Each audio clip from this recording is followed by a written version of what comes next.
Voulez-vous en savoir un peu plus sur le 9e fléau dont l'Éternel a frappé l'Égypte du temps de Moïse? Eh bien, suivez cette vidéo. Dans le livre d'Exode, le peuple égyptien avec à sa tête le pharaon est la cible d'une dizaine de fléaux que l'Éternel a fait déferler sur eux à cause d'Israël, le peuple que Dieu s'était choisi. En réalité, à l'époque, l'Égypte avait eu à sa tête un pharaon qui, je dirais, était un peu têtu et méchant. Il avait des méthodes peu commodes. Il avait réduit les Juifs à l'esclavage et les soumettait à de rudes tâches. Il voulait avoir une telle emprise sur ce peuple qu'il avait même décrété la mort de tous les mâles nouveau-nés. Sous cette terrible main de domination, les Juifs ont crié au secours au Dieu de leur père Abraham, sachant que Dieu avait été fidèle à Abraham. Dieu a répondu et a décidé de les sortir d'Égypte pour les mener jusqu'au pays où coule le lait et le miel, c'est-à-dire Canaan. Mais pour réussir cela, il lui fallut forcer la main à Pharaon. Ainsi, à travers Moïse, Dieu a fait subir à l'Égypte 10 fléaux que le monde n'est pas prêt d'oublier.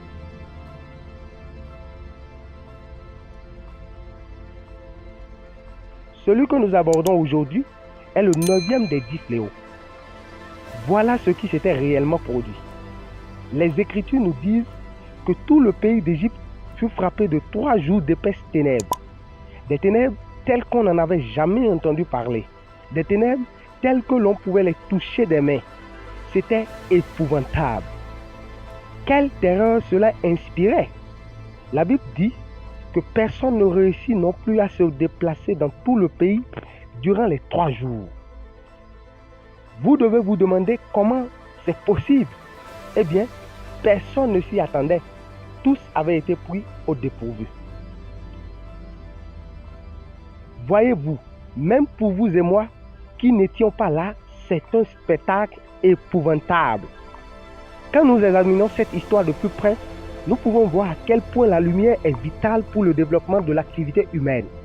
Parce que sans lumière, personne ne peut discerner et apprécier chaque chose. Personne ne peut bouger ou travailler. Personne ne peut rien mettre sur pied. Sinon, pourquoi avoir pris le soin il y a des milliers d'années d'inventer les lampes éclaireurs de nos maisons? La lumière est quelque chose de vital pour la race humaine. Elle marque toujours le début de toute activité humaine. Vous savez sans doute que sans la lumière du soleil le jour, le monde serait plongé dans le noir. En fait, sans lumière, personne ne peut faire quelque chose de cohérent et de magique ici-bas. Dieu même le sait. Savez-vous comment il le sait? La Bible nous raconte l'épisode qui marque le début de la création. Elle nous dit qu'au commencement, la terre était informe et vide et qu'il y avait des ténèbres à la surface de l'abîme, de sorte qu'on ne pouvait rien voir et que l'Esprit de Dieu se mouvait au-dessus des eaux. Rien n'avait encore commencé par être mis sur pied. Nous étions au tout début du commencement de la création. Dès que Dieu commence par mettre son projet en place, à quoi pense-t-il en premier? Pouvez-vous le deviner? La lumière. La lumière, oui, la lumière. La lumière parce que toute œuvre part de là. C'est le signe que quelque chose de génial, de magnifique était sur le point de naître. C'est le premier souffle d'espoir que quelque chose de bon pouvait être tiré du chaos que représentait la terre. Vous ne pouvez rien commencer sans elle et vous ne pouvez rien achever sans elle. Où est-ce que je veux donc en arriver? Je veux dire que s'il a fallu à Dieu la lumière pour bâtir ce merveilleux édifice qu'est la terre, il vous faudra vous aussi la lumière pour construire votre propre vie, pour qu'elle soit belle aux yeux de Dieu. Et de quelle lumière avez-vous besoin dans ce cas? Jésus. Vous savez pourquoi? La parole de Dieu dit que le monde en proie au péché est comme un endroit plongé dans le noir, une cité qui ne connaît pas de lumière, un lieu où les ténèbres du péché sont visibles. Le monde a été pris en otage par le péché qui s'est logé dans la nature même de l'homme. Il a plongé le monde dans un aveuglement spirituel et dans un chaos indescriptible.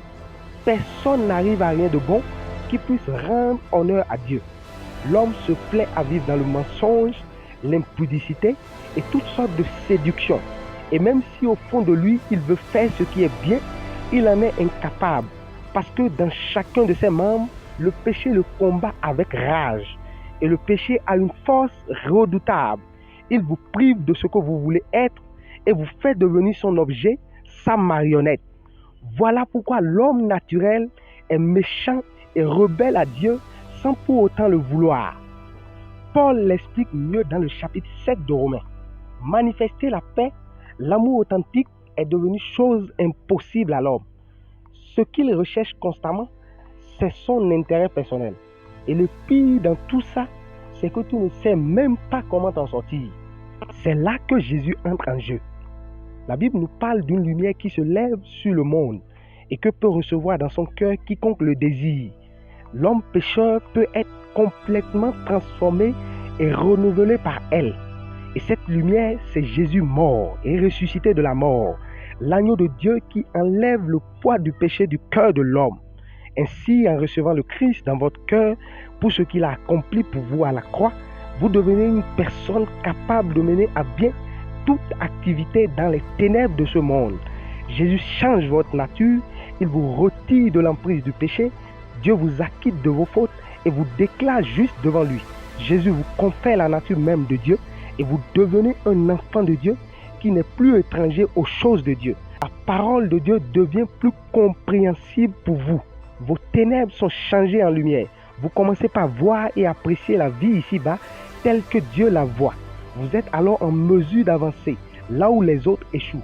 Vous êtes fortifié quand les autres sont faibles. Vous êtes tout simplement éclairé par le Christ à mesure que vous avancez dans la vie.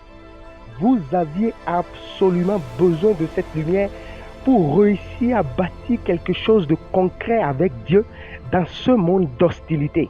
C'est pourquoi optez pour Jésus, optez pour l'œuvre salvatrice du Christ et vous deviendrez une raison pour laquelle plusieurs pourraient emprunter le même chemin. Ne l'oubliez jamais, vous ne pouvez sortir du péché, vous ne pouvez le faire que par Jésus. Si tu es touché par ce message, écris en commentaire « J'opte aujourd'hui pour Jésus et je suis sauvé ».